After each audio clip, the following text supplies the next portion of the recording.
Jamen, hej, jeg hedder Margrethe Thore Nielsen. Jeg bliver kaldt My af alle, og har boet i Schweiz i 6 år, hvor jeg kom tilbage til Danmark i 19 og købte den her landejendom på 3 hektar, hvor jeg tænkte, at jeg ville lave et livsmiddelkoncept.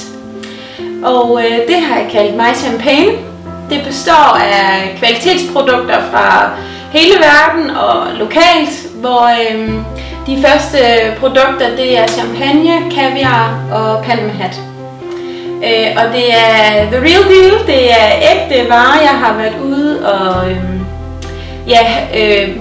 research omkring og banket på døre og haft samtaler med en masse forskellige producenter, og så kommet frem til, at det her det er bare the best of the best.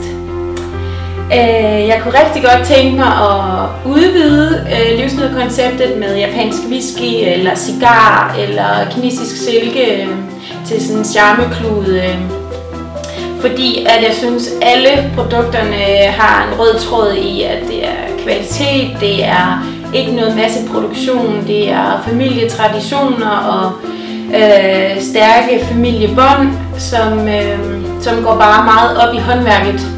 Og det er også en fællesnævner for produkterne, at det er lavet i hånden, og at der virkelig er taget omtanke på miljø og på produktet. Ja.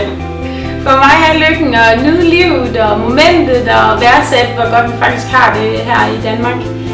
Det vil jeg rigtig gerne dele med jer, og derfor så tog jeg også springet for et par måneder siden og gik all in på det her livsmiddelkoncept som fuldtids selvstændig, og vil rigtig gerne drive det her til at være en bæredygtig forretning.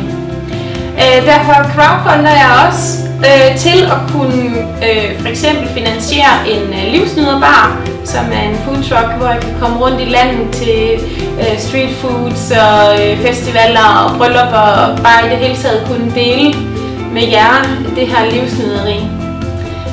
Så tusind tak, fordi I vil støtte op om det, og fordi I deler, og i det hele taget bare nyder livet sammen med mig.